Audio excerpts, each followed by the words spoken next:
Cristo el pan de vida. Esa es la enseñanza de esta mañana. Quisiera hablar, a introducir el tema con lo siguiente.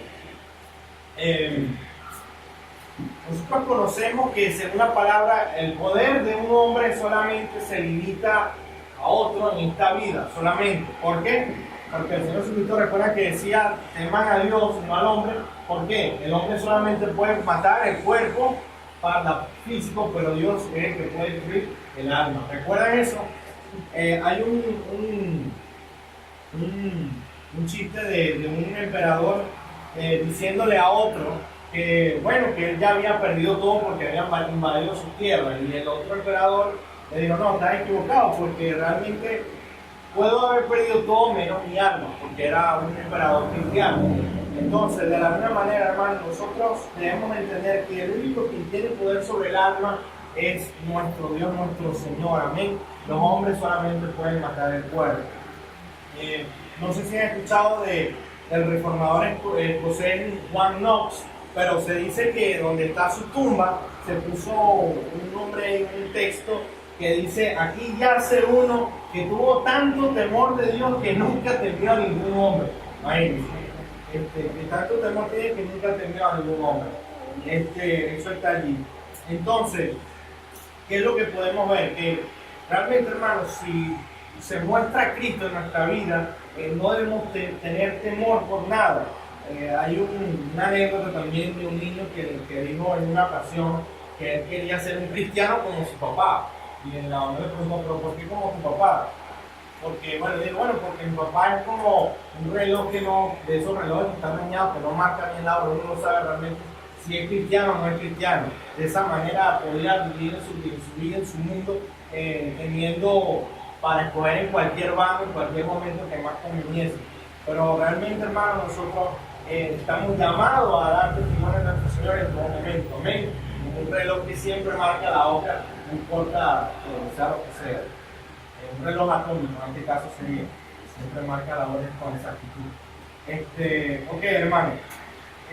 Vamos a ver en la palabra entonces, en Juan capítulo 6, y lo primero que vamos a comentar es que en el primer punto es que Jesús es el profeta.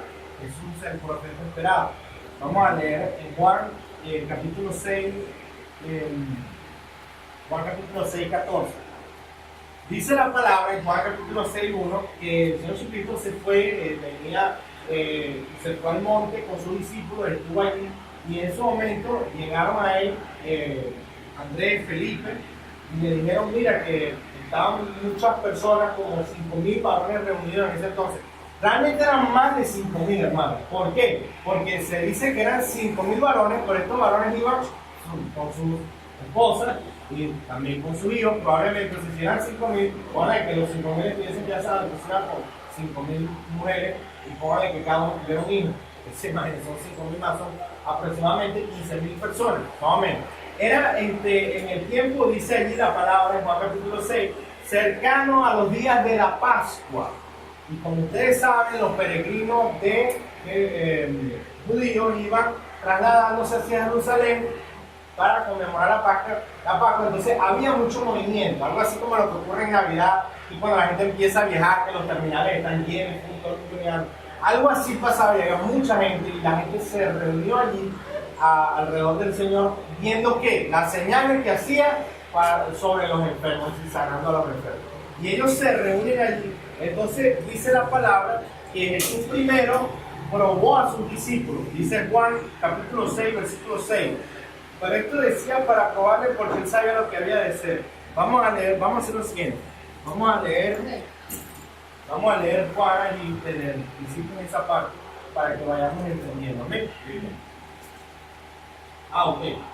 Bueno, vamos al versículo 1. Después de esto, Jesús fue al otro lado del mar de Galilea, el de Tiberias. Piensa, aquí estaba dando Juan el nombre preciso del mar conocido por Tiberias. Entonces, esto es para los que dicen que no existe evidencia histórica de algún tipo en el Evangelio de Juan, porque es más teológico. No, ahí está indicando un nombre histórico. Y le seguía gran multitud porque veía las señales que hacía en los enfermos. ¿Ok? Entonces subió Jesús a un monte y se sentó allí con sus discípulos, y estaba cerca la Pascua, que es la fiesta de los judíos. Cuando alzó Jesús los ojos y vio que había venido a él gran multitud, dijo a Felipe: ¿de dónde compraremos pan para que coman esto? Dijo el Señor Jesucristo. Fíjense lo que está diciendo: ¿de dónde compraremos pan? Pero esto decía para probarle, porque él sabía lo que había que hacer. Amén. Fíjense, niños. El Señor Jesucristo, mucha gente le seguía. ¿Por qué? Porque él sanaba a los enfermos. Entonces la palabra dice que ellos estaban reunidos alrededor del monte, y la gente que hizo el Señor vio que estaba allí y le dijo que se recostaran, como su padre le dice: no, te acuestas en la camita, vamos, descansen. Había muchos valles verdes, prados verdes, y ellos se acostaron. Ellos venían cansados porque venían de un peregrinaje, ¿ok? Entonces dice la palabra allí que Felipe le dijo al Señor que 200 denarios de pan no bastarían para que cada uno de ellos tomase un poco. Uno de sus discípulos, Andrés, hermano de Simón Pedro, le dijo: aquí está un muchacho que tiene 5 panes de cebada y 2 pececillos más. ¿Qué es esto para tanto? Se preguntó Andrés, correcto. Entonces, piensa algo, niños. Había un muchacho, así como ustedes, a lo mejor saben cómo se llama, que Dios le había dado su merienda. Sus padres le habían dado su merienda, y llevaban su merienda. ¿Y qué pasa? Que Andrés Andrés agarró a ese muchacho y lo llevó hasta el Señor Jesucristo. Cuando Felipe decía: bueno, por este 200 denarios de pan no bastarán para alimentar. Bueno, Andrés hizo algo diferente a Felipe. Él agarró al niño, al muchacho, con su merienda, y se lo llevó al Señor. ¿Y qué dice la palabra entonces que pasó? ¿Qué pasó entonces, muchachos? Miren lo que pasó. Y tomó, dice aquí la palabra, entonces Jesús dijo: hacer recortar la gente, y había mucha hierba en aquel lugar, y se recortaron con el número de 5,000 varones. Y tomó Jesús aquellos panes, y habiendo dado gracias, los repartió entre los discípulos. Y los discípulos, entre los que estaban recortados, así mismo de los peces cuanto querían. Y cuando se hubieran saciado, dijo a sus discípulos: recoged los pedazos que sobraron para que no se pierda nada. Recogieron pues y llenaron 12 cestas de pedazos que de los 5 panes sobraron a los que habían comido. Aquellos hombres, entonces, viendo la señal que Jesús había hecho, dijeron: este verdaderamente es el profeta que había de venir al mundo. Jesucristo es el profeta, hermano. Amén. Pero ¿qué quisieron hacer ellos con Jesucristo, el profeta, con este profeta que Dios nos ha dado? Fíjense lo que dice el versículo 15. Para entendiendo Jesús, o sea, Jesús conocía lo que había en sus corazones, que iban a venir para apoderarse de él y hacerle rey, volvió a retirarse al monte el sol. Entonces, ¿qué era lo que pasó aquí, hermano? Esto es lo que se conoce como el milagro de la alimentación de los 5,000. Realmente fueron más de 5,000, mucho más. ¿Ok? Entonces, lo primero que vemos acá, hermanos, que ocurre es, en el primer punto del Jesús del profeta, es que el Señor prueba a sus discípulos. Dice en el versículo 6 que Él decía las cosas que dijo. ¿Por qué? Porque Él sabía lo que debía hacer. Entonces lo hizo para probarlo. Muchas veces nosotros somos probados de la misma manera. Tenemos que enfrentar situaciones difíciles, pero el Señor está probando y el Señor quiere que confiemos en Él. Entonces, en el versículo 10 dice la palabra que el Señor dijo: hacer recortar la gente. Y había mucha hierba en aquel lugar, y se recortaron como el número de 5,000 varones. Fíjense algo, hermano. Una de las cosas que nosotros podemos ver a través de la prueba que nosotros podemos pasar en nuestra vida, ¿verdad?, es que trae cansancio. La prueba trae un cansancio. El Señor, ¿qué dice la palabra? Fácil es mi carga, fácil es mi carga. ¿Okay? El Señor nos llama a que, en medio de las pruebas, de la tribulación, a descansar en Él. El Señor nos llama. Y fíjense lo que hizo, que Él dijo que se recuesten todos, recuéstense allí, tranquilos, calma, no pasa nada. Quizás había muchos que estaban apurados porque tenían que llegar a Jerusalén a la hora, y bueno, pero el Señor no, miren, descansen. Y ellos ni se imaginaban que el Señor los iba a alimentar de paso. en ese momento. Eso era algo que tampoco lo... Entonces, hermano, nosotros muchas veces podemos estar así, angustiados en la prueba, buscar... Y el Señor nos está diciendo, va, descansa en mí, descansa en mí. Y lo que no sabemos es que, increíblemente, después de nosotros poner nuestra confianza y descansar en Él, Dios nos puede dar la provisión que esperamos. La provisión que Él nos está guardando. Amén. Pero ¿qué debemos hacer? Descansar, escuchar su palabra y confiar en Él. Entonces, dice la palabra que en el 11, que tomó aquellos panes y habiendo dado gracias los repartió entre los discípulos y entre los que estaban recostados, así mismo de los peces. Y cuando subieron saciados, dice, y cuando subieron saciados, o sea, quedaron, o sea, el término griego es hastiados, hasta que se hastiaron de tanto comer. Entonces, hermano, esto es una podemos decirlo así, una alegoría también de lo que hace el Señor en nuestras vidas, en nuestro espíritu, cuando nosotros verdaderamente nos entregamos, o por así decirlo, confiamos a Él, depositamos toda nuestra fe en Él. ¿Saben qué, hermano? Él no solamente nos provee la paz que sobrepasa todo entendimiento, es una paz que no puede contenerse, que el mundo a lo mejor no puede comprender, no puede entender, pero que el Señor solamente la da.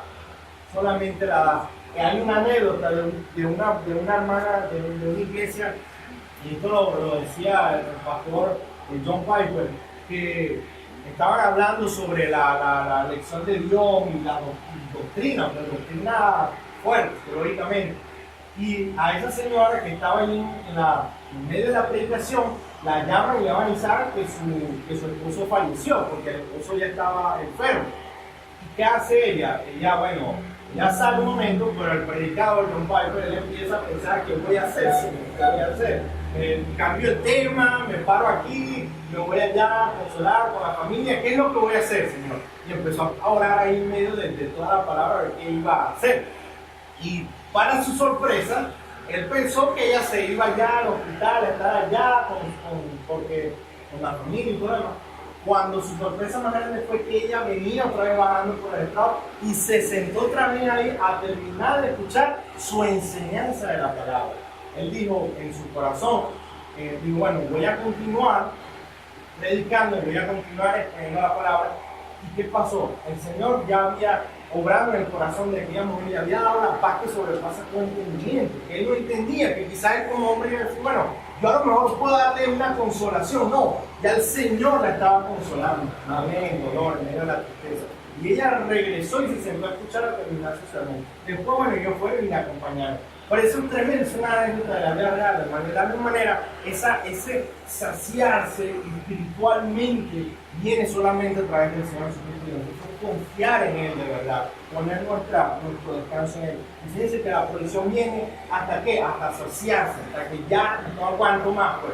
De la misma manera el Señor obra en nuestras vidas. Amén. Amén. Entonces, hermano, fíjense que nosotros tenemos que ver algo aquí dentro de lo que es una reflexión, por así decirlo, teológica, es que el Señor Jesucristo se apartó cuando quisieron hacerle rey.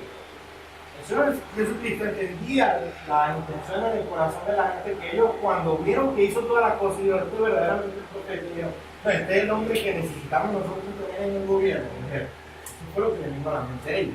Con todo el caos político que había en la reunión con el Imperio Romano, encima de él y todo lo demás, ellos dirían: bueno, este es el que nos conviene tener aquí en el gobierno. Vamos a montarlo, vamos a hacerlo rey de una. Y el Señor Jesucristo se apartó. ¿Saben qué, hermano? Eso era una distracción para el Señor Jesucristo, para el plan que él tenía que cumplir al morir en la cruz del Calvario, hermano. Cristo no vino a negociar el reino del mundo por la diestra que Dios tiene para él, que tenía para él, que donde estaba él sentado a la diestra del Padre. Él venía por ese reino que Dios le había prometido a su lado. Por lo tanto, cuando quisieron hacerle rey, ellos querían era ponerlo a él como político, como gobernador, como militar. Bueno, resuelvan nuestros roles y nuestros problemas. No, el problema de ustedes es el pecado que hay en sus corazones. Es el distanciamiento que hay con Dios, con mi Padre. Y vengo a tratar eso, a tratar directo con el origen, con el problema de raíz. No iba a tratar con pañitos calientes, hermano. pero era una distracción para él. Él entendía lo que ellos querían hacer con él y por eso se tuvo que alejar. ¿Ven? Importante eso, hermano. Entonces, por eso la solución a nuestros problemas es desde adentro del corazón. Es desde el interior, desde el corazón, hermano. No vamos a ver mejoras hasta que no cambiemos nuestra manera. Amén. Entonces, dice la palabra también allí, ahí está la anécdota, que el Señor Jesucristo ellos fueron y al anochecer dice que descendieron los discípulos al mar, entrando en una barca, cruzando el mar hacia Capernaum. Eso está en el versículo 16, pueden buscarlo en el capítulo 6, versículo 16, 17. Estaba ya oscuro y los no había venido a ellos, y se levantaba el mar con un gran viento que soplaba. ¿Ok? Entonces, ¿qué hicieron los discípulos?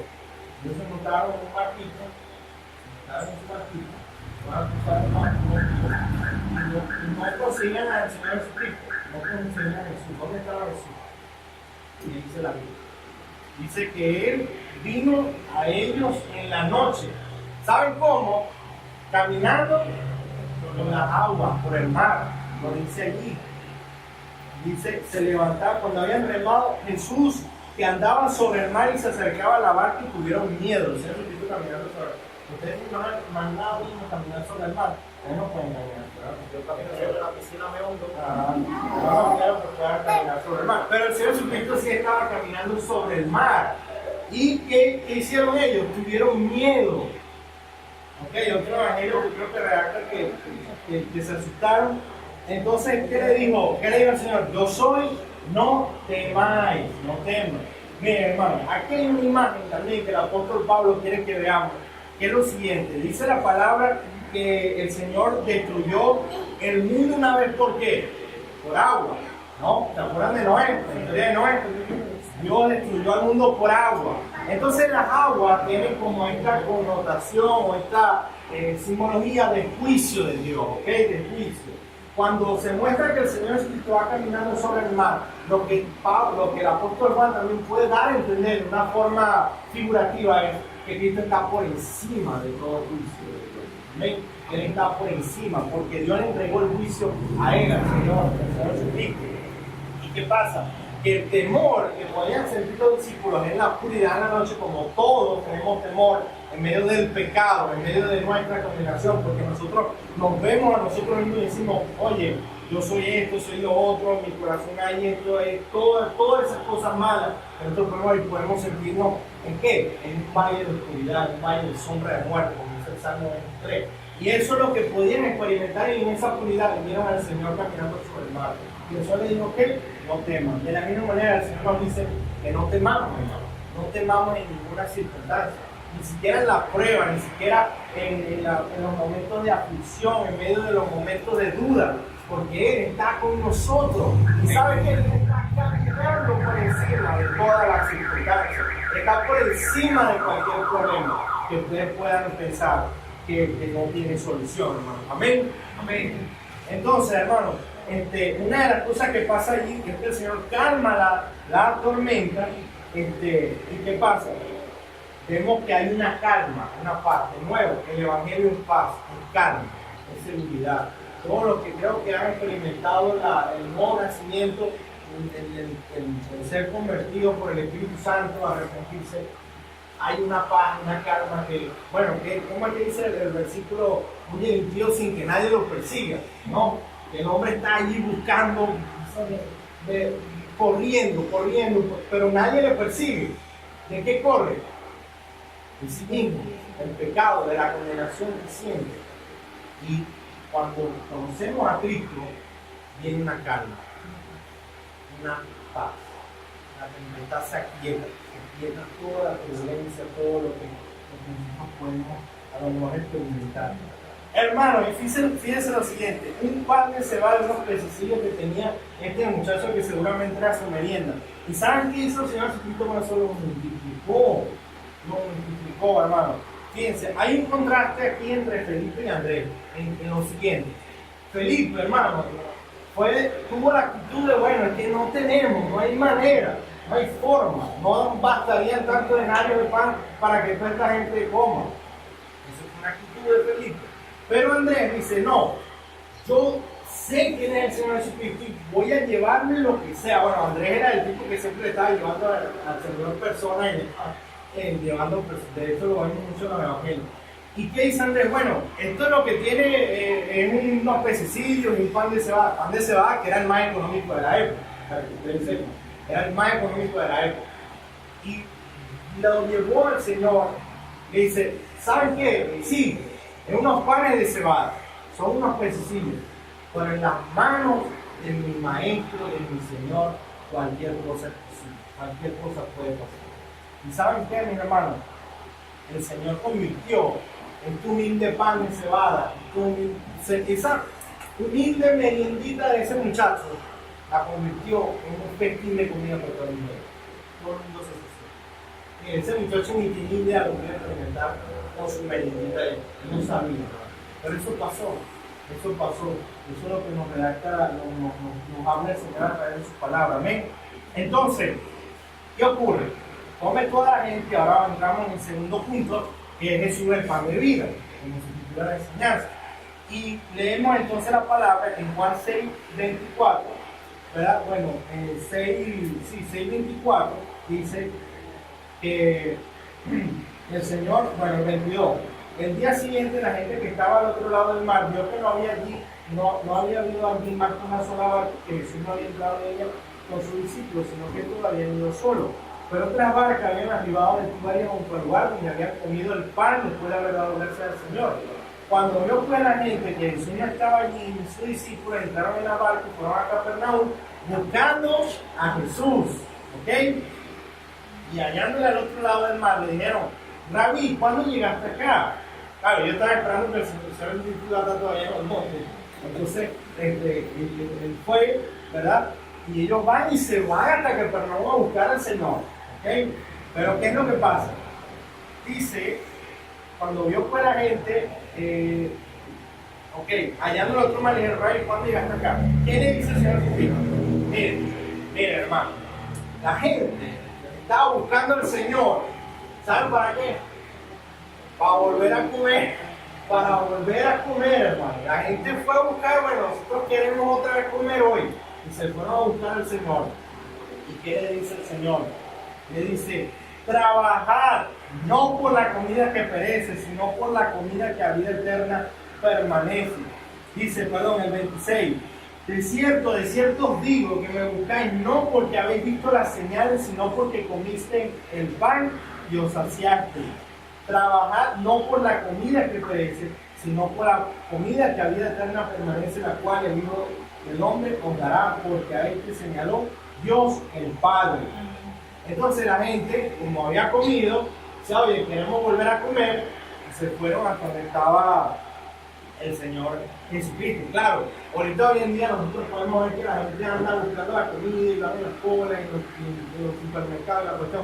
Claro, la gente porque va a pagar su comida porque, oye, quiere comer. Pero esta gente está buscando la comida gratis. Ellos no querían pagar, ellos querían comida gratis. Y ellos estaban buscando al Señor. Entonces, ellos esperaban del Señor ese beneficio. ¿Ok? Entonces, cuando el Señor los confronta y les dice, ustedes me vienen a buscarme aquí es porque quieren comer. Le dice el Señor, claro, estoy parafraseando. Ustedes me están buscando porque quieren comer. Bueno, ¿saben qué? Trabajan. No por la comida que no sabemos de una forma sarcástica que ahora ahí le tuvimos directa de que, oye, tenían que. Pero de alguna forma él lo dijo. Entonces, fíjense algo. ¿Saben qué hicieron ellos? ¿Saben qué hizo la gente? Le dijo, ¿qué señal haces tú para que? Porque él empieza a hablar de él mismo, como el pan dice en el versículo allí, en el 28, dice, entonces le dijeron, ¿qué debemos hacer para poner en práctica las obras de Dios? Entonces Jesús le respondió, esta es la obra de Dios, que crean en el que Él ha enviado, en Él, crean en mí, le dice el Señor a ellos, lo confronta directamente. ¿Saben qué? Esta es la obra de Dios, que ustedes crean en mí, que crean en el Hijo de Dios, el Señor Jesucristo, de la Biblia. ¿Y saben qué le respondieron? Le dijeron entonces, ¿qué señal pues haces tú para que veamos y te creamos qué obra haces? Y venían de comer allá todo un festín. Venían de comerse un festín que quedaron saciados. Y ya le preguntan qué señal hace. ¿Y saben cuál es el descaro, hermano? Después de esto, lo que le dice el siguiente. ¿Qué le dice? Nuestros padres comieron el maná en el desierto, como está escrito, pan del cielo les dio a comer. Ustedes saben que estaban multiplicando esta gente aquí, cuando le dijeron al censo de impuestos que ellos tenían que comer 40 años de él tenía que multiplicar 40 años los panes y los pedacillos. Eso es lo que le están diciendo. Yo estaba comparando a Cristo con Moisés. Entonces, bueno, si tú de verdad, bueno, nuestros padres comieron maná del cielo, 40 años en el desierto comiendo. Y ellos querían, hermano, ellos no querían trabajar, ellos querían comer. Ellos querían comer directo ahí, que todos los días, así. Y el Señor Jesucristo les dijo, ¿qué le dijo? De cierto os digo, no dio Moisés el pan del cielo, mas mi Padre os da el verdadero pan del cielo. ¿Saben qué? Esto es tremendo, porque el Señor, cuando empieza a hablarle aquí, man, él les habla del alimento espiritual. Y dice, usted a veces no entiende las cosas, y todo es el alimento físico, pero ¿qué pasa con el alimento espiritual? Empieza a introducir eso, ¿ok? Entonces, hermano, siempre la gente en los tiempos antiguos ha estado buscando comida, eso no es nada bueno, o sea, el alimento es parte de lo que es el hogar de la familia. De la misma manera, el Señor les daba a entender, y nos da a entender, que así de importante como es el alimento en la casa, el alimento físico, es el alimento espiritual. De la misma manera, tiene el mismo rango de importancia o mayor, si se lo puede ver, porque es lo que alimenta el espíritu, es lo que alimenta el espíritu. Entonces, hermano, el Señor les dice, el pan que sus generaciones comieron anteriormente, ¿saben qué? Ellos comieron eso y ellos murieron. Ese pan no les dio vida eterna. Yo soy el pan de vida, de la vida eterna. Vamos a leer. Dice aquí la palabra. Entonces, porque el pan que no dio Moisés el pan del cielo, mas mi Padre da el verdadero pan del cielo. Porque el pan de Dios es aquel que descendió del cielo y la vida al mundo, refiriéndose a él. Ellos le dicen, Señor, danos este pan, danos siempre este pan. Jesús le dijo, yo soy el pan de vida, el que a mí viene nunca tendrá hambre, y el que en mí cree no tendrá sed jamás. Os he dicho que aunque me habéis visto, no creéis. Todo lo que el Padre me da, vendrá a mí, al que en mí viene no le echo fuera. Porque he descendido del cielo, no para hacer mi voluntad, sino la voluntad del que me dio. Y esta es la voluntad del Padre el que me dio, que de todo lo que viene no pierda, y todo lo que viene no pierda yo nada, sino que lo resucite en el día postrero. Amén. Amén. Esta es la voluntad que me ha enviado, que todo aquel que vea al Hijo y cree en él tenga vida eterna, y yo le resucitaré en el día postrero. Amén. ¿Qué pasó después? ¿Qué dice el verso 41? ¿Qué empezaron a hacer? Nada. Empezaban a decir, bueno, pero ¿cómo este hombre le dice que él es el pan del cielo? Si usted dijo, Jesús es hijo de José. Ese es el verso 42.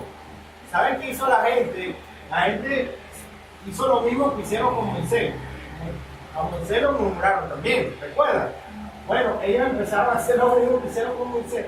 Ellos estaban hablando del Señor Jesucristo como comparando y diciendo, pero ellos cayeron en el mismo pecado que cayeron sus padres, sus generaciones anteriores, en la murmuración. Ven, están repitiendo el patrón, que ellos repiten el patrón allí.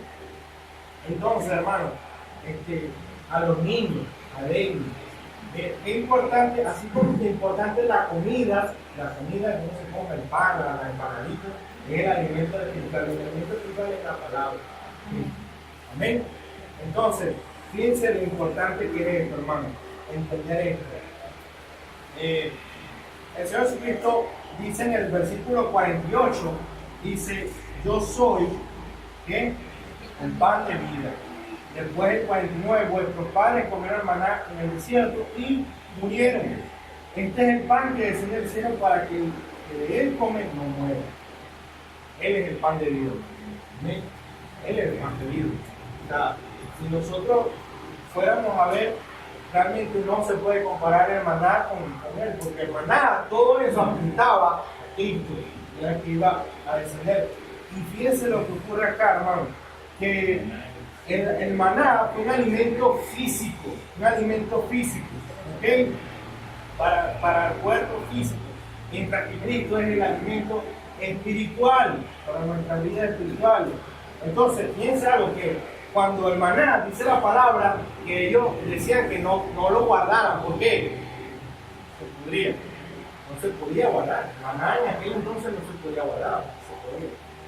¿Y qué le dice el Señor Jesucristo cuando multiplicó? ¿Qué le dijo? Que recogieran todo para que se voló. ¿Saben por qué, hermano? Es una indicación de que Él, de que ese alimento, que es Cristo en sí mismo, es mayor que el maná. Es algo que no se puede dejar por el suelo. Hay un predicador que dijo, una persona que así como descendía el maná, si descendió Cristo, de la misma manera en la oscuridad como decía en la mañana, en el amanecer, así Cristo viene en el pecado, en la oscuridad, cuando va a amanecer, ahí se muestra. Y que de la misma manera, o tú lo pisabas o lo recogías, porque el maná iba cayendo, la gente lo podía pisar de la misma manera. O se recibe el Señor, o sea, se abraza como Salvador, o sencillamente se rechaza. No puede estar en un término medio, no se puede estar en un término medio. O lo avanzamos o lo rechazamos. Y entonces, de esta manera el Señor los confrontaba a ellos, a estas personas, para que ellos vivieran. Fíjense que cuando dice que la palabra dice que enseña que todo aquel que coma de este pan, ¿qué va a pasar? No morirá, ¿verdad? Fíjense, ¿se acuerdan cuando la mujer samaritana, eso lo vimos en el capítulo 4, todo el que tome esta agua no tendrá sed jamás, pero todo el que coma el pan de vida que tiene no volverá a tener hambre? ¿Ven? Tremendo, ¿no? Y bueno, hermano, en el tercer punto, Jesús, así como Jesús, primero dijimos es el profeta, segundo Jesús, el pan de vida, tercero Jesús, el Hijo del Hombre. Jesús, el Hijo del Hombre. Fíjense lo que dice en el versículo 60. Al oír qué, cuando el Señor Jesucristo le dijo que él era el pan de vida, cuando le dijo que creyeran en él, ¿qué dijeron muchos de sus discípulos? En el 60. Pura es esta palabra, ¿quién la puede oír? Dijeron, sabiendo Jesús en sí mismo que sus discípulos murmuraban de esto, les dijo, esto os ofende, esto los ofende a ustedes, que yo diga que soy el pan de vida, esto de verdad los ofende. ¿Y qué pasa? Cristo después revela su deidad porque dice, pues que si vienes al Hijo del Hombre subirá donde estaba primero. Dice, bueno, ustedes eso les ofende, que yo diga que soy el pan de vida, hubiesen visto donde estaba yo antes primero. O sea, donde estaba la eternidad, con mi Padre. Que hubiesen pensado entonces, ¿cómo le hubiese quedado el ojo? Cuando se dice la gente. Pero en ese sentido, eso es lo que le ha entendido el Señor Cristo. Y luego, el Señor le dice, el Espíritu es el que da vida, la carne para nada aprovecha. Las palabras que yo os he hablado son Espíritu y son vida. Este alimento espiritual, que es la palabra, que es el Señor, es lo que da vida espiritual. La carne no, el pan que alimenta la carne no. Pero hay algunos de vosotros que no creen, el verso 24, porque Jesús sabía desde el principio quiénes eran los que no creían que él había de entregar. Y digo, por eso os he dicho que ninguno puede venir a mí si no le fue dado del Padre. Desde entonces muchos de sus discípulos volvieron atrás y ya no andaban con él. Fíjense, muchos se retractaron de seguir al Señor. Y esto es algo importante, los niños que debemos tener. Niños, tenemos que ser soldaditos del Señor fieles 100%. Nunca volvernos atrás. Él nos ha llamado a serle fieles. ¿Amén? Entonces, fíjense lo que pasa aquí. Hermano, el Señor revela su deidad, se muestra, los confronta y le dice a sus propios discípulos allí, que estaban allí, le dice, dijo entonces Jesús a los 12 los que estuvieron ahí con él en la barca, ¿queréis acaso irlos también vosotros? Le respondió Simón Pedro, Señor, y miremos, si tienes palabras de vida eterna. Nosotros hemos creído y conocemos que tú eres el Cristo, el Hijo de Dios viviente. Y el Señor Jesucristo le respondió, ya Pedro, aguántate ahí. Un momento. ¿Sabes qué? No os he escogido yo a vosotros los 12 y uno de vosotros al diablo. O sea, si no es le mira Pedro, ¿sabes qué? Ustedes han creído. y ustedes se mantienen, porque yo los he escogido a ustedes, no porque ustedes se sostienen ustedes mismos y creen ustedes, no, es que yo los he escogido a ustedes. Dios revela la elección, hermano. Dios revela la elección ahí. Porque Pedro decía, bueno, ustedes saben cómo era Pedro de demasiado colado. Sí, y entonces de alguna manera el Señor ahí le llama, Pedro, un momento, yo los escogí a ustedes. Y el Señor nos dice de esta manera, yo los he escogido. Dios nos ha escogido a nosotros. Amén. Entonces, por esa razón, no es porque tú eres fuerte, no es porque tú te sostienes a ti mismo, es porque yo intercedo por nosotros, dice la palabra. Entonces, hermano, muchos que hicieron, no creyeron y se fueron, muchos lo dejaron, muchos que hasta en ese momento estaban, pero cuando el Señor Jesucristo empieza a mostrarse, a revelarse como el Hijo de Dios, y él dice, me va a traer problemas. Dígame si me ven cuando el Sanedrín, uno de los fariseos, me ve andando con Jesús, diciendo que él es el pan de vida. Siempre va a estar el problema. Porque el hombre ama más la gloria de los hombres, no más la gloria de los hombres. Y ellos solamente les preocupaba cómo iba a estar por así decirlo, su reputación en medio de la gente. Entonces, muchos le dejaron, solamente quedó lo que el Señor Jesucristo había escogido, sabiendo que uno de ellos, de paso, le iba a entregar. Imagínense la misericordia de Dios. Todavía él estaba allí. Entonces, dice la palabra, los confronta y ellos le dijo, bueno, ¿acaso saben ustedes también? Entonces, es tremendo, hermano, que cuando llega, hay un punto de quiebre donde el Señor, bueno, ahí se demanda, verdaderamente tú me amas, verdaderamente tú vas a darlo todo, verdaderamente tú vas a seguir estando conmigo, no importando en lo que diga la gente, y ahí somos llamados a permanecer fieles. Amén. No por nuestro mérito, sino para la gloria de Él, que Él es el que nos sostiene. Amén. ¿Qué se dice del Espíritu Santo? Que es el Paracletos. ¿Y por qué le dijeron Paracletos en el griego? Porque es lo que sostiene, una plataforma, algo que mantiene. ¿Y saben por qué lo decían? Porque los mártires, cuando los quemaban, los pegaban en la hoguera, ellos cantaban y adoraban al Señor. Y decían, pero ¿cómo es posible? Esa gente se mantiene allí cantando y adorando al Señor. El Espíritu Santo sosteniendo, el Espíritu Santo manteniéndonos ahí, en medio de la persecución, en medio de todas las cosas. Amén. Entonces, ¿qué podemos ver en esta aplicación, hermano? Primero, que Jesús es el profeta, como dijimos al principio, y todos los que somos discípulos del Señor somos probados. Amén. Somos probados. El Señor nos hace reposar y descansar en Él, y nos invita a eso, en medio de la dificultad. Él dice, bueno, ¿tú crees que lo puedo hacer o no lo puedo hacer? Descansa en mí. ¿Qué debemos hacer? Confiar en Él, hermano. No importa las necesidades cotidianas, nosotros sabemos que siempre en Cristo vamos a estar satisfechos, vamos a estar saciados en Él. ¿Por qué? Primero porque nos da la paz que sobrepasa todo entendimiento, y sabiendo que a lo mejor nos pueden faltar un montón de cosas, sabemos que no nos falta a Él, hermano, no nos falta a Él. Un cristiano genuino se regocija en saber que tiene a su Señor, amén, que tiene que estar con Él.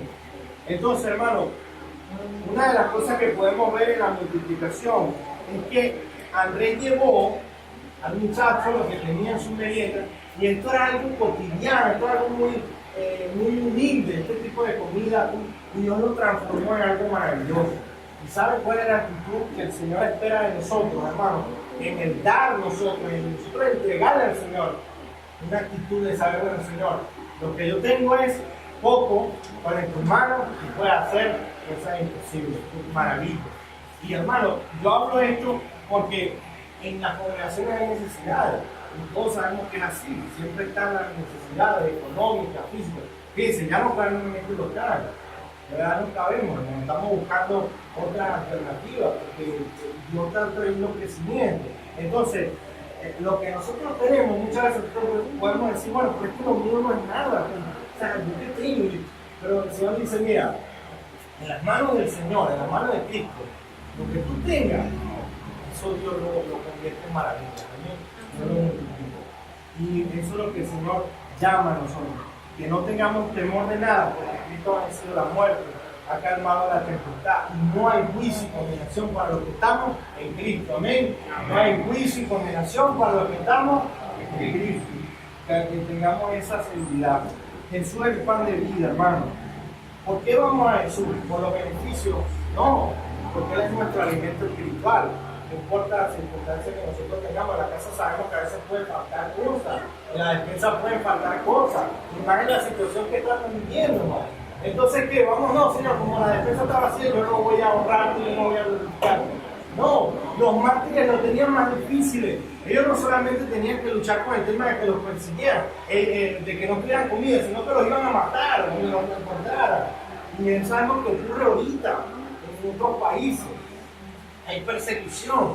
Entonces ellos no luchan solamente con el tema de que no tengan que comer, ellos luchan con el hecho de que no los maten, no porque ellos amen más su vida, sino porque tienen que predicar el evangelio también. Si los matan a todos, ¿quién predica entonces? Entonces, hermano, es algo que debemos tomar en cuenta, ¿ok? Que nosotros vamos al Señor, ¿por qué? Porque es Él, amén, con la salvación que nos ha dado. Y en medio de las dificultades, de las necesidades que nos tocó, más ahorita por la situación que estamos viviendo, no desmayemos, sigamos confiando en Él, sigamos dependiendo en Él, amén. Fíjense algo, que la multitud dice, fíjense ustedes, juzguen ustedes si las señales a veces son suficientes. Si las señales son suficientes. Juzguen ustedes. Juan 6:2. Y le seguía gran multitud porque veía las señales que hacían los enfermos. Juan 6:11. Y tomó Jesús aquellos panes y habiendo dado gracias los repartió, o sea que comieron 5,000 allí, el milagro de la alimentación. Después en el capítulo 6, versículo 30, le dijeron, bueno, ¿qué señal haces? Pues, ¿qué haces tú? ¿Qué obras haces para que te creamos? ¿Son acaso las señales suficientes? No. Es necesaria la fe. Es necesaria la fe. Por muchas señales que hagan, si la fe no viene, ¿y la fe es un don de quién? De Dios. De Dios. Si no viene la fe, es en vano todas las señales. Es necesaria la fe. Amén. Por eso es tan preciado esto que Dios nos ha dado, hermano, que debemos regocijarnos, que Dios nos ha dado fe. Amén. Para creer en su palabra. Entonces, hermano,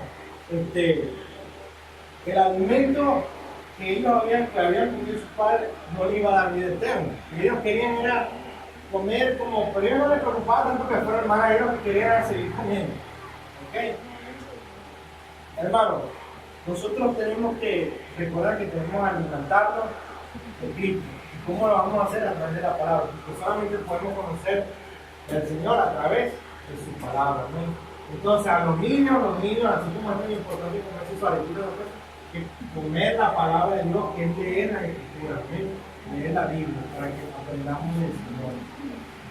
Y finalmente, hermano, en el tercer punto, Jesús, el Hijo del Hombre, Cristo confronta a sus discípulos. ¿Y sabe qué? Cristo nos confronta en el día de hoy. ¿Por qué? ¿De qué manera? Primero, ¿quiénes somos nosotros la gracia? Somos hijos de Dios. Amén. ¿Cuál es nuestra misión como hijos? Hacer la voluntad del Padre. Así como el Señor Jesucristo era su comida y su vida, hacer la voluntad del Padre. En nuestra voluntad como iglesia, como congregación. ¿Y cuál es la voluntad del Padre? Glorificarlo a Él, glorificar al Hijo, al Espíritu Santo. ¿A través de qué? De la proclamación del Evangelio, haciendo discípulos, bautizando, compartiendo, como individuo, como familia, como iglesia, como cuerpo de Cristo en general, hermano. Es el llamado de la voluntad del Padre. Entonces, ¿hay algo que esté por encima de hacer la voluntad de Dios, nuestro Padre? ¿Hay algo? Entonces, si no hay, hagámoslo. Sin titubear, sin rodeo, sin excusa, ningún pretexto hay para hacerlo. El Señor Jesucristo, en un momento, tantas veces que quería desviarle la atención y distraerlo, mira, si yo te puedo dar todos los reinos de esta tierra, le dijo Satanás. Y él dijo, no, yo tengo una voluntad que tengo que cumplir, la del Padre. Y esa es nuestra voluntad también, porque somos de Dios, nuestro Padre. ¿Amén? Ese es nuestro llamado. Una misión muy importante que todo lo que tenemos aquí en Iglesia de la Gracia, hermano, es lo siguiente. Lucas 12:8. Fíjense algo, esto tiene mucho que ver de cómo nosotros exteriormente mostramos y testificamos de Cristo. ¿Por qué? Porque muchos le dejaron cuando Él les dijo: yo soy el pan de vida, el que cree en mí, recíbanme a mí como el pan del cielo. Ustedes saben lo que significaba eso: estar por encima de Moisés y todas las leyes y todas las cosas que ellos tenían conocidas en su momento, como lo más preciado. Cristo era por encima de todas esas cosas. ¿Y saben qué dijeron? No, yo no me quiero meter en problemas con el Sanedrín, yo no me quiero meter en problemas con los fariseos, no me quiero meter en problemas con los escribas, ni mucho menos con la gente. Entonces, es el llamado que nosotros que tenemos de testificar de Cristo, está por debajo de los estándares del hombre, de lo que el hombre nos reclama o nos pide que hagamos. No dice Lucas 12:8: os digo que todo aquel que me confesare delante de los hombres, también el Hijo del Hombre le confesará delante de los ángeles de Dios. Mas el que me negare delante de los hombres será negado delante de los ángeles. ¿Por qué digo los ángeles y no solamente de Dios? Porque dice que me negare delante de los hombres, también el Hijo le confesará delante de los ángeles de Dios. Porque los hombres dan testimonio allí. Cuando dice el que me confiese delante de los hombres son ¿qué? Testigos. De la misma manera los ángeles son testigos delante del Padre. Entonces dicen: ¿saben qué? Si no me confiesas delante de los hombres que son testigos, yo no te confesaré delante de los ángeles que son testigos delante de mí. Eso es lo que está diciendo el Señor. ¿Y cuál es la misión importante que tenemos como Iglesia La Gracia? Testificar a Cristo, proclamarlo a Él, nunca negarlo, nunca jamás negarlo. Amén. Ese es el llamado que tenemos nosotros. ¿Y saben qué, hermanos? Van a haber muchos que van a tirar la toalla, que van a quedarse en el camino y van a decir: no, pues es que no, es muy anticuado, es muy conservador, es demasiado, tú sabes, no es cool. Hablar de Cristo en la iglesia no es tan cool como antes. Tenemos que implementar nuevas técnicas, nuevos métodos para llamar a la gente. Entonces, Cristo es negado, se habla de Él. Entonces, una de las cosas importantes que tenemos: glorificar al Señor Jesucristo, confesándole delante de todos los hombres y el mundo entero, ser centrados en Él, ser centrados en Cristo, en la cruz. Amén. Y ser bíblico. ¿Cómo? Confesando las Escrituras a todos los hombres, desde poniendo el Evangelio, como decía mi hermano Daniel, desde Génesis hasta Apocalipsis. La pregunta es: ¿eso los ofende? ¿Eso los ofende a las iglesias de hoy en día? ¿Es una palabra dura acaso para las congregaciones hablar del nombre de Cristo? Y hablar y repetir de Cristo. No es algo que es ajeno a la Escritura. Nosotros vemos Mateo y de quién se habla, de Cristo. Leemos Marcos y de quién se habla, de Cristo. Leemos Lucas y de quién se habla, de Cristo. Leemos Juan y de quién se habla, de Cristo. No, es que volvemos a repetir demasiado repetido. No, ya estoy cansado. Es muy dura acaso la palabra, hablar de Cristo.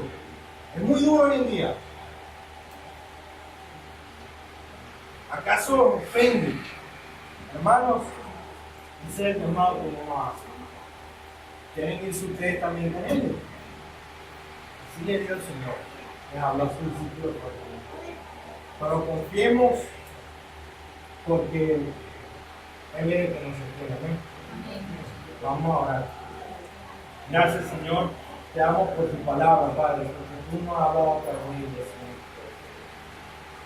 Necesitamos, Señor, confesarte, Señor, dar testimonio en ti. Nunca, por ninguna de las circunstancias, Señor, avergonzarnos de tu precioso nombre, Señor. ¿Por qué, Señor, debemos avergonzarnos, Señor? Tú eres lo mejor que nos ha pasado, Señor. Tú eres la luz, tú eres el pan de vida, Señor. Tú eres el camino, tú eres la verdad, Señor. ¿A quién iremos sino a ti, Señor?